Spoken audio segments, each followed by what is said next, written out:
Namaste, welcome to iDream Social Spotlight with Kavita.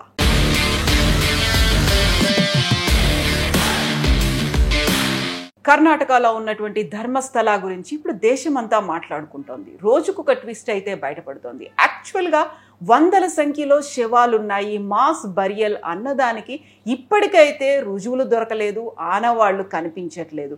యాక్చువల్గా ఎందుకని ఇలాంటి ట్విస్టులు ఉన్నాయి, ఎవరు వెనకాల ఉన్నారు, కాన్స్పిరసీ థియరీ ఏమైనా కొనసాగుతుందా, బోల్డ్ అని క్వశ్చన్స్ ఉన్నాయి. మనతో పాటుగా ఉన్నారు అడ్వకేట్ శివారావు గారు. హలో అండి, నమస్తే. సో యాక్చువల్గా ధర్మస్థల అందులో అధర్మానికి క్షేత్రంగా మారింది. వందల సంఖ్యలో అమ్మాయిలు, అందులో చిన్నపిల్లలు, మైనర్లు, 12 ఏళ్ళ వాళ్ళు, ఇలాంటివన్నీ మాస్ బరియల్స్ జరిగాయి. ఈ వార్త దేశం అంతా మాట్లాడుకుంది. ఆల్మోస్ట్ ఒక 1 month అవుతోంది. బట్ అక్కడ చూస్తేనేమో అక్కడ ఆనవాళ్ళు కానీ అవశేషాలు కానీ ఏమీ కనిపించట్లేదు అనేవి. ఏంటి, ప్రెషర్ ఏమన్నా అవుతున్నారా, లేకపోతే ఆధారాలు వాటికి సంబంధించి అఫీషియల్గా బయటికి రావడానికి కష్టపడుతున్నారా, దాచిపెడుతున్నారా, ఏమనిపిస్తోంది? ధర్మస్థల అనేది గత జూలై మొదటి వారంలో మొదలైనటువంటి ఇష్యూ. ఇది జూలై మొదటి వారంలో స్టార్ట్ అయ్యి ఈ రోజుకి దాదాపుగా 1 month వస్తూ ఉన్నది. ఏంటి అని అంటే, ఒక పారిశుద్ధ కార్మికుడి యొక్క కంప్లైంట్ ద్వారా ఇదంతా బయటికి రావడం జరిగింది. అయితే ధర్మస్థలలో ఏంటి అని అంటే, మొదట 100 శవాలని పాతి పెట్టారు అనేటువంటి ఒక ఆరోపణ ద్వారా ఈ ఒక ఎంక్వైరీ స్టార్ట్ చేయడం జరిగింది. ఎంక్వైరీ ఒక డీజీపీ ఈ స్థాయిలో ఉన్నటువంటి ఫార్మర్ ఒక సీనియర్ ఐపీఎస్ ఆఫీసర్ గారి ఆధ్వర్యంలో ఈ కమిటీ వేసి, సిట్ కమిటీ వేసి విచారణ జరిపిస్తూ ఉన్నారు. ఏంటి అంటే, ఇక్కడ 15 స్పాట్స్ని వాళ్ళు పాయింట్అవుట్ చేయడం జరిగిందండి. 15 స్పాట్స్లో ఏంటి అంటే, మొదటి 5 స్పాట్స్లో ఆధారాలు ఏమీ దొరకకపోయినా 6వ 7వ ఇప్పుడు 9వ స్పాట్ ఏదో నడుస్తూ ఉంది. అందులో ఆధారాలు దొరుకుతూ ఉన్నాయి, పుర్రెలు దొరుకుతూ ఉన్నాయి, లేదు పాన్ కార్డ్, ఆధార్ కార్డు, లేదు రెడ్ కలర్లో ఉన్నటువంటి బ్లౌజ్ దొరుకుతూ ఉన్నది. ఇటువంటి కొన్ని విషయాలు బయటికి చెప్తా ఉన్నారు. ఏంటి అని అంటే, ఇక్కడ ఆలయ పవిత్రత ఒకవైపు, క్రైమ్ ఇంకొక వైపు.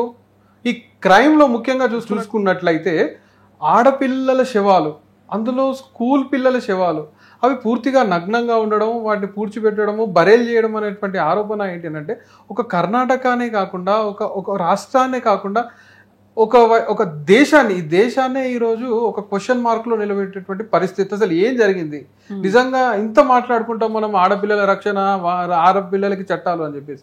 ఈరోజు ఆడపిల్లలను ఈ విధంగా చేస్తూ ఉన్నారు అనే కోణంలో ఏంటి అని అంటే, వాళ్ళు ఒక ప్రెజర్లోకి పోతున్నారు. ఎవరైతే ఎంక్వైరీ టీమ్స్ ఉన్నాయో, ఎవరైతే ఎంక్వైరీ చేస్తూ ఉన్నారో, ఏంటి అని అంటే, నార్మల్గా 100 మిస్సింగ్ కేసులు అక్కడ చెప్తా ఉన్నప్పటికీ ఒక్క మిస్సింగ్ కేసు కూడా పెద్దగా ఫైల్ అయ్యింది లేదు అక్కడ. ఒక మెడికల్ స్టూడెంట్కి సంబంధించి కాస్త వాళ్ళ మదర్ వచ్చి కంప్లైంట్ చేయడము, లేకపోతే ఆ తర్వాత అక్కడ చదువుకున్నటువంటి సౌజన్య అనే సంబంధించిన అమ్మాయికి సంబంధించింది తప్పితే అక్కడ పెద్దగా మిస్సింగ్ కంప్లైంట్స్ ఏమీ లేవు.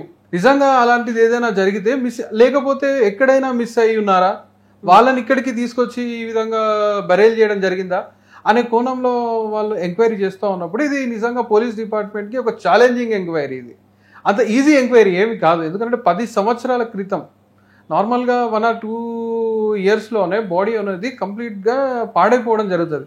అలాంటిది 10 సంవత్సరాలు, దట్టు అది ఒక నదీ తీరంలో ఉన్న ప్రదేశం కాబట్టి పాడైపోవడానికి 100% అవకాశాలు ఉన్నాయి. కాబట్టి వాళ్ళకి అంత ఈజీగా బాడీస్ దొరకడము, లేదు పుర్రెలు దొరకడము, లేకపోతే అవి వేరే డిఎన్ఏలతో మ్యాచ్ అవ్వడము అంత ఈజీ విషయం కాదు ఒకవేళ నిజంగా జరిగినా. బట్ జరిగితే ఎలా ఉంటుంది అనే కోణంలో మనం చూసినట్లయితే ఇది ఇక్కడ రాజకీయ ప్రభావం ఏమైనా ఉందా, పొలిటికల్ ఇన్ఫ్లుయెన్స్ ఏమైనా ఉందా, అక్కడ ఉన్నటువంటి ప్రతిపక్షము మరియు అధికార పక్షంలో మధ్యలో జరుగుతున్న గొడవలో భాగంగా ఎవరైనా దీన్ని చేస్తూ ఉన్నారా అనేది విచారణలో మనకు అర్థమవుతుంది. ఇప్పటికైతే ఏంటంటే ఖచ్చితంగా ఇక్కడ ఈ అమ్మాయి యొక్క శవం లభించింది, లేదు ఇక్కడ ఈ అబ్బాయి యొక్క శవం లభించింది అని చెప్పడానికి ఎటువంటి ఆధారాలు అయితే ఇప్పటివరకు దొరకలేదు. అనాథరైజ్డ్ పర్సన్స్ మాట్లాడుతున్నారు అని అక్కడ ఉన్నటువంటి సివిల్ కోర్ట్ అయితే దాన్ని ఒక గ్యాగ్ ఆర్డర్ తీసుకొచ్చింది. బట్ కర్ణాటక హైకోర్టు కాదు, అందరికీ తెలియాల్సినటువంటి అవసరం ఉంది అని దాన్ని రద్దు చేసింది. బట్ అందరూ తెలుసుకోవాలని ఎదురు చూస్తున్నప్పుడు అక్కడ ఏమీ లేదు కదా అనేటువంటి మాటలు కూడా వినిపిస్తున్నాయి కదా. ఇదంతా ఏదో పని కట్టుకుని ఒక నెగటివ్గా జరుగుతున్నటువంటి క్యాంపెయినింగ్ ఏమో అనేది. ఇప్పుడు కరెక్ట్గా అదే మాజీ పారిశుద్ధ్య కార్మికుడి మీద కూడా డౌట్లు వస్తున్నాయి. ఆయన సైకలాజికల్గా ఏమైనా ఆయనకు ఎఫెక్ట్ ఉందా, ఆయన ప్రాపర్గానే ఉన్నాడా, అందరిలాగే నార్మల్ పర్సనేనా, ఎందుకంటే ఏవేవో ఊహించుకొని ఏమైనా చెప్పాడా అనేదంతా మళ్ళీ అతని మీదకే వెళ్తోంది కదా. అంటే ఇప్పుడు మనం చూసినట్లయితే ఆ కంప్లైంట్ అనేది జూలై మొదటి వారంలో నాకు తెలిసి 4వ తారీఖు జూలై ఆయన ఇద్దరు అడ్వకేట్లను తీసుకొచ్చి కంప్లైంట్ చేయడం జరిగింది. ఎంక్వైరీ మనకు వచ్చేసి 22వ తారీఖు ఆ విధంగా ఎంక్వైరీ స్టార్ట్ చేశారు. అంటే ఈ 20 రోజులు అసలు ఆయన మానసిక పరిస్థితి ఏంటి, నిజంగానే జరిగిందా లేదు అబద్ధం చెప్తా ఉన్నాడా, ఆయన మెడికల్గా ఫిట్ ఉన్నాడా లేదా అనేది పూర్తిగా ఎంక్వైరీ చేసుకున్న తర్వాతే వాళ్ళు పూర్తిగా మెడికల్గా నేను ఫిట్ ఉన్నాను, నేను కాన్షియస్లోనే ఉన్నాను, నాకు ఎటువంటి హెల్త్ ఇష్యూస్ లేవు అని చెప్పేసి నిర్ధారణకు వచ్చిన తర్వాతే ఆ పారిశుద్ధ కార్మికుడు చెప్పినటువంటి సమాచారం మేరకు వాళ్ళు ఒక 15 స్పాట్స్ని గుర్తించారు. అయితే ఇక్కడ ఏంటి మనం గమనించాల్సిన విషయం ఏంటంటే, మనం ఈ రోజు పోయిన ప్లేస్ని రేపు మర్చిపోతూ ఉంటాం కామన్గా. అలాంటిది 10 సంవత్సరాల క్రితం అంటే ఆయన ఖచ్చితంగా ఆ ప్లేసెస్ గుర్తుకున్నాయా? అందులోనూ అది అడవి కాబట్టి అక్కడ ఏం ల్యాండ్ మార్క్స్ ఉండవు కదా. ఇక్కడ మనలాగా సిటీలో ల్యాండ్ మార్క్స్ ఉంటేనే మనం కన్ఫ్యూజ్ అవుతాము. సో అక్కడ ల్యాండ్ మార్క్ ఏది లేదు ఖచ్చితంగా ఆయనకి. సో ఆయన గుర్తించే క్రమంలో ఏమైనా తడబడుతున్నాడా మరి ఏంటి అని అంటే, ఇక్కడ ఆయనను మనము ఎప్పుడు తీసుకొచ్చినా కానీ ప్రొటెక్షన్ ఇస్తూ, ఎందుకంటే తనని మనము విజిల్ బ్లోవర్గా ఇక్కడ చెప్పుకుంటున్నాము. సో ఆయనకి ప్రత్యేకమైనటువంటి రక్షణ కల్పిస్తూ మనము తనని ఆ స్పాట్స్ దగ్గరికి తీసుకువెళ్తున్న క్రమంలో ఆయన ఏమైనా కంగారు పడుతున్నాడా, నిజంగా ఆయన చేసి ఉంటే ఏ విధంగా చేశాడు, ఎవరి సహాయం తీసుకున్నాడు, ఎవరి సహకారం తీసుకున్నాడు అని చెప్పేసి. అంటే నేను అనుకుంటున్నది ఏంటంటే, పోలీసులకి యంత్రాంగానికి ఆల్రెడీ ఆయన ఇన్ఫర్మేషన్ ఇచ్చి ఉన్నాడు. ఎందుకంటే ఒక వ్యక్తిని పాతి పెట్టడము, పూడ్చిపెట్టడము, లేకపోతే బరేల్ చేయడము ఏదైనా కానివ్వండి ఒక్క వ్యక్తితో సాధ్యపడే విషయం కాదు. సో ఇంకెవరో తనకి సపోర్ట్ చేశారు, ఆ ఎవరో ఏంటో అనేది పోలీస్ యంత్రాంగానికి ఆల్రెడీ తెలుసు. కాకపోతే వాళ్ళు ఏంటి అని అంటే బయట పెట్టట్లేదు అని చెప్పేసి నా అనుమానం. సో ఇప్పుడు అక్కడ ధర్మస్థలాకి సంబంధించేమో అది కుల మతాలకు అతీతంగా ఉండేటువంటి ఒక డివోషనల్ ప్లేస్. అది ఆ ప్లేస్లో ఇలాంటివి దశాబ్దాల తరబడి జరుగుతున్నాయి. ఇప్పుడు వేదవల్లి అనే ఆవిడ 1979లో అయింది అంటే ఇప్పటికి ఆల్మోస్ట్ ఆ కుటుంబ సభ్యులు కూడా వెక్స్ అయిపోయి ఉంటారు, అలసిపోయి ఉంటారో లేదు, వాళ్ళు ఉన్నారో లేరో కూడా తెలియని కండిషన్. సో అవన్నీ నిజంగా రికార్డ్ అయి ఉన్నాయా, ఎందుకని వాటిని ఇప్పటిదాకా పట్టించుకోలేదు? సంవత్సరాల తరబడి కేవలం అదే ప్లేస్లో ఉన్నటువంటి అధికారులు కూడా మారుతూ ఉంటారు కదా, ఒకసారి కాకపోతే ఇంకొకరి దగ్గరికైనా వెళ్ళి మళ్ళీ కంప్లైంట్ చేస్తారు. ఇన్ని దశాబ్దాలుగా ఆల్మోస్ట్ 4 దశాబ్దాలు 40 ఏళ్ళుగా ఎందుకు జరగలేదు అనేది. అంటే ఏంటి అని అంటే, ఇక్కడ 40 ఏళ్ళుగా ఎందుకు జరగలేదు అని అంటే, మొదట వీళ్ళు కంప్లైంట్ నిజంగానే ఇచ్చారా, ఇస్తే వాళ్ళు పట్టించుకోలేదా, కంప్లైంట్ ఇచ్చినప్పుడు వీళ్ళు పట్టించుకోకపోతే వీళ్ళు తీసుకున్నటువంటి చర్యలు ఏంటి, ఇది మనం గమనించాల్సినటువంటి విషయం. ఒకరు ఇద్దరు అక్కడక్కడ మేము కంప్లైంట్స్ ఇచ్చినాము అని చెప్పేసి చెప్తున్నప్పటికీ వందల సంఖ్యలో ఇలా జరిగింది అని చెప్పినప్పుడు అసలు అంత సంఖ్యలో అక్కడ కంప్లైంట్స్ లాడ్జ్ అయినవా అనేది మనం ఆలోచించాల్సినటువంటి విషయం. సో తను వచ్చేసి నేను 40 సంవత్సరాల కింద కంప్లైంట్ చేసినాను, తను వచ్చేసి ఇంకొకరు 20 సంవత్సరాల కింద కంప్లైంట్ చేసినాను అన్నప్పుడు ఫర్దర్గా వాళ్ళు తీసుకున్నటువంటి యాక్షన్స్ ఏంటి అనేది కూడా మనం ఇక్కడ పరిగణలో తీసుకోవాలి. ఎందుకంటే భయపెట్టారా, బెదిరించారా, ఒకవేళ భయపెడితే బెదిరిస్తే ఎవరు భయపెట్టారు, ఎవరు బెదిరించారు, వాళ్ళు నిజంగానే నిజం చెప్తున్నారా లేదా అబద్ధం చెప్తున్నారా, లేక ఇక్కడ ఏంటి అని అంటే మనం కూడా ఎంక్వైరీ చేస్తున్నప్పుడు ఆలయ పవిత్రతను దృష్టిలో పెట్టుకొని చేస్తున్నారు అని చెప్పేసి ఒక సమాచారం. కానీ నిజంగా అక్కడ క్రైమ్ జరిగినుంటే ఆలయ పవిత్రతకి ఏమీ జరగదండి. ఆలయ పవిత్రత క్రైమ్ జరగడానికంటే ముందు, జరిగిన తర్వాత, అప్పుడు ఇప్పుడు శివుడు తన పవిత్రత అదే విధంగా ఉంటుంది. దాన్ని మనసులో పెట్టుకొని, దాన్ని మైండ్లో పెట్టుకొని ఎంక్వైరీ చేయడం అనేది కరెక్ట్ కాదు. నిజంగా అక్కడ క్రైమ్ జరిగి ఉంటే ఆ క్రిమినల్స్ ఎంతటి వారైనా, నిజంగా సంబంధించినటువంటి టెంపుల్కి సంబంధించినటువంటి వాళ్ళైనా వాళ్ళ మీద ఖచ్చితంగా యాక్షన్స్ తీసుకోవాలి. దాంట్లో వెనుకడిగేయాల్సిన అవసరం ఏమీ లేదు. కాకపోతే ఏంటంటే అది జరిగినంత మాత్రాన ఏదో శివుడికి ఉన్నటువంటి మహిమలు కోల్పోతారు, లేకపోతే ఆ ఆలయం యొక్క ప్రతిష్ట దెబ్బతింటది, ఈ ఆలోచనలు మైండ్లోకి వెళ్ళి తీసేసి ఎంక్వైరీ చేస్తే నిజమైన రిజల్ట్ బయటికి వస్తుంది అని చెప్పేసి నేను అనుకుంటా ఉన్నా. యాక్చువల్గా ఆ టెంపుల్ ట్రస్ట్ బోర్డు మెంబర్లు కావచ్చు, ఆ ట్రస్ట్కి ఉన్నటువంటి చైర్మన్, ఆ ఫ్యామిలీ చుట్టూయే ఇదంతా తిరుగుతోంది. వాళ్ళ దగ్గర అధికారం ఉంది, వాళ్ళ దగ్గర డబ్బు ఉంది, వాళ్ళ దగ్గర పవర్ అనేది ఉంది, వాళ్ళు పోలీసుల్ని కూడా వాడుకున్నారు, అందువల్లే అందరినీ తొక్కి పెట్టారు అనేది. ఏళ్ల తరబడి వాళ్ళ ఆధీనంలోనే దేవాలయం ట్రస్ట్ ఉండడం, మెంబర్స్ అందరూ వాళ్లే ఉండడం, వాళ్లే కోర్టు దాకా కూడా వెళ్ళడం, మొత్తం అంతా వాళ్ళ చుట్టే ఎందుకని తిరుగుతోంది అంటే, ఇప్పుడు అక్కడ మొదటి నుంచి హెగ్డే ఫ్యామిలీ ఆ టెంపుల్ని నిర్వహిస్తూ వస్తున్నారు కాబట్టి వాళ్ళ చుట్టూ తిరగడంలో పెద్ద ఆశ్చర్యం ఏమీ లేదు. అయితే నిజంగానే వాళ్ళు చేశారా, లేకపోతే అక్కడ ఉన్నటువంటి ఇప్పుడు కర్ణాటకలో ఎలా ఉంటుందంటే కొన్ని మఠాలు ఉంటాయండి, ఆ మఠాలకి వీళ్ళకి పడదనమాట. సో వాళ్ళు ఎవరైనా వీళ్ళని డామినేట్ చేసే విధంగా, లేకపోతే వీళ్ళను అక్కడ నుండి ఆ పదవిలో నుండి తొలగించాలి అనే ఆలోచనలో భాగంగా ఏదైనా కుట్ర జరుగుతుందా, నిజంగా ఈ ఫ్యామిలీనే చేసిందా? ఒకవేళ ఈ ఫ్యామిలీ చేసి ఉంటే ఈ ఫ్యామిలీకి ఖచ్చితంగా శిక్ష పడుతుంది. అది ఎప్పుడు పడుతుంది? మన చట్టంలో ఏంటి అని అంటే కంప్లైంట్ రాగానే శిక్ష ఏం పడదండి. కంప్లైంట్ వచ్చిన తర్వాత ఎంక్వైరీ అనేది జరుగుతుంది. ఆ ఎంక్వైరీ జరిగిన తర్వాత ఇప్పుడు మనం చూసుకున్నట్టయితే నార్మల్ క్రిమినల్ కేసెస్ లో మీకు ఎగ్జాంపుల్స్ ఇస్తున్నాను. ఎఫ్ఐఆర్ చేస్తాం మనం, ఫస్ట్ ఇన్ఫర్మేషన్ రిపోర్ట్ అని చెప్తాము. ఫస్ట్ కంప్లైంట్ రాగానే ఒకటి కంప్లైంట్ చేస్తాం, ఆ తర్వాత ఎంక్వైరీ చేస్తాం, ఛార్జ్ షీట్ అనేది వేస్తాం. ఆ ఛార్జ్ షీట్ బేస్ చేసుకుని వాళ్ళకి శిక్షలు పడడం అనేది జరుగుతుంది. ఇప్పుడు ఈ ఎంక్వైరీ కూడా ఒక రకమైనటువంటి ఛార్జ్ షీట్లోని ప్రక్రియనే. సో ఇక్కడ ఏం జరుగుతుంది, నిజంగానే ఆ పారిశుద్ధ కార్మికుడు చెప్పింది నిజమేనా? ఆ పారిశుద్ధ కార్మికుడు చెప్పింది నిజమే అయితే తను ఎవరి సహకారంతో ఇవన్నీ చేశాడు?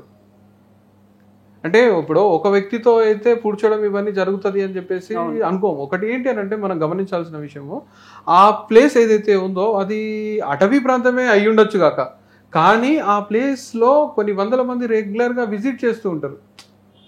అది పర్యాటక కేంద్రం లాంటిది ఒక రకంగా చెప్పాలి అంటే. మరి ఎవరు నోటీస్ చేయలేదా?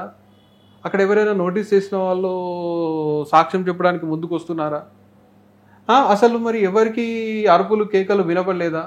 నిజంగానే జరిగిందా? జరిగితే ఎందుకని జరిగింది అంటే ఆడపిల్లలతో పాటు అక్కడ మగవాళ్ళ శవాలు కూడా ఉన్నాయని చెప్పేసి ఆ పారిశుద్ధ కార్మికుడు తన కంప్లైంట్లో చెప్పినారు అని చెప్పేసి చెప్తా ఉన్నారు.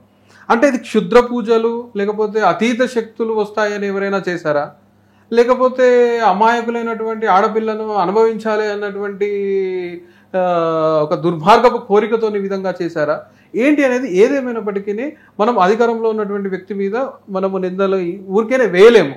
మనకు ఖచ్చితమైనటువంటి ఆధారాలు ఉండాలి.